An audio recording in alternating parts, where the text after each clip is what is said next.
এনেছে আজকে দেশি মুরগি। দেখো মাংসগুলো এনেছে, কেটে পুরো পরিষ্কার করে নিয়ে এসেছে, কিন্তু তাও দেখো এগুলোর কালারগুলো, এগুলো গরম জল দিয়ে ধুতে হবে। গরম জল হয়ে যায়, ম্যারিনেট করে রাখবে। মামুনি ম্যারিনেট করে কতক্ষণ রাখতে হয়?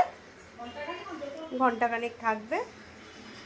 এখানে হচ্ছে গরম জল ইন্ডাকশানে আমি বসিয়ে দিয়েছি, তারপর এই মাংসগুলো ধুয়ে ফেলবো। ম্যারিনেটটা হয় না আমার দ্বারা।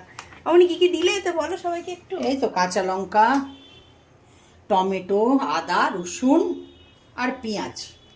ওয়াও, কি আর খানিকটা পেঁয়াজ বসাবো যখন, তখন ভেজে দেবো। আচ্ছা, ম্যারিনেট এখন 1 ঘন্টা 1.5 ঘন্টা থাকবে? হ্যাঁ, 1-1.5 ঘন্টা রাখবো। এখন একটু একটু হলুদ দেওয়া বাকি আছে, হলুদ দেব। হলুদটা দেবো ব্যাস। আর কাঁচা লঙ্কা ছাড়া অন্য কোনো লঙ্কা তো খাবো না, দেখেছো সব কাঁচা লঙ্কা। কালার চেঞ্জ হয়ে গেছে ম্যারিনেট করার পর। হলুদ আপনি পুরো কৌটো শুদ্ধ ঢেলে দিল হলুদটা। না আছে, আমরা কিন্তু নর্মাল হলুদ খাই না, আমাদের এখানে একটা দাদা হলুদ ভাঙিয়ে দেয়, পুরো অরিজিনাল কাঁচা হলুদ থেকে হলুদ ভাঙিয়ে দেয়, আমরা ওই হলুদ খাই। বলো মামুনি। এই যে গুঁড়ো দিচ্ছো, এই যে ধনে গুঁড়ো ঢালছে, ব্যাস। এবার ভালো করে মিক্স করবে। আর দেখুন এখন একটু তেল সামান্য যাবে, তেল, ব্যাস।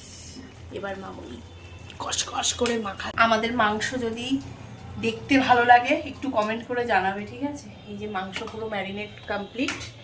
এবার আমি আর মামুনি গিয়ে ঘুম দেবো। 1 ঘন্টা ঘুমের পর আবার দেখা হচ্ছে, তাই তো একটু ঘুমিয়ে নেব, ঘুম ঘুম পাচ্ছে আমাদের।